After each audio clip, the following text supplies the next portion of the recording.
जयमल जी निष्ठापूर्वक ठाकुर सेवा करते थे। सेवा में विघ्न न पड़ जाए इसलिए उन्होंने नियम लागू कर दिया था कि 10 घड़ी जिस समय में सेवा में जाऊं समय किसी ने किसी भी तरह की सूचना दी तो उसे जान से मार दिया जाएगा। 4 घंटा वो ऐसी सेवा करते थे कि कोई भी उनको सूचना भी नहीं दे सकता था। डोर का राजा था, उनका भाई था, उसके मन में आया कि 4 घंटे कोई सूचना दे नहीं सकता और 4 घंटे में हम विजय प्राप्त कर लेते। उसने आसो पास जयमल जी की राजधानी को घेर लिया। सूचना पहुंची तो अब किसी की हिम्मत नहीं कि सेवा में वो हैं और जाए, क्योंकि मार डाला जाएगा। सबने कि युद्ध करने में तो हम समर्थ है, पर बिना राज आज्ञा के युद्ध कैसे प्रारंभ हो। जयमल जी का नियम था 4 घंटे कोई सूचना नहीं दे सकता, नहीं तो मारा जाए। तो ये हुआ राजमाता से प्रार्थना की कि आपको नहीं मारेंगे। जो जयमल जी की माँ थी, आप जाके केवल आज्ञा भर ले आओ। गई और उन्होंने कहा शत्रु पक्ष ने चारों तरफ से राजधानी को घेर लिया है, आप आज्ञा दीजिए क्या किया जाए।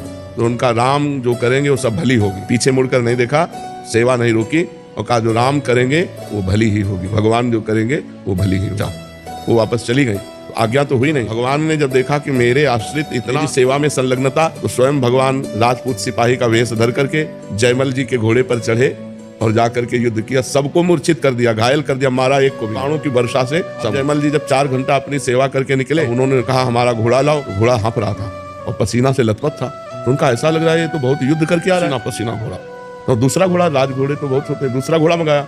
जब वहां गए तो सब मूर्छित पड़े। शत्रु पक्ष का राजा था, उसको चेतना दिलाई। जो ही चेतना दिलाई सो जयमल जी के हाथ जोड़ के कहा एक बार उस सैनिक के दर्शन कर। आपका एक सिपाही आया इतना बलवान कि सबको मूर्छित कर गया, मारा किसी को नहीं, और हमको तो बाणों से भी घायल किया और अपने नेत्रों से भी घायल किया। एक बार हमको अपने सिपाही के, श्याम सिपाही के दर्शन करा दो, वो जो श्याम रंग का। जयमल जी ने कहा श्याम रंग का सिपाही? उनकी समझ में आया वो तो मेरे भगवान थे जिनकी मैं सेवा में था। लौट के आए, घोड़े की परिक्रमा की, आरती उतारी कि भैया मेरे को तो आज तक दर्शन नहीं हुए, लेकिन तेरे को दर्शन भी हो गए और तेरे को स्पर्श भी प्राप्त हो गया। बार बार घोड़े का आलिंगन किया, घोड़े की आरती उतारी, घोड़े की दंडवत की। तो जब हम भगवान की सेवा में इस तरह तन्मय होते हैं, कुछ भी हो जाए हम सेवा से नहीं निकल सकते। फिर भगवान बाहर ले लेते हैं।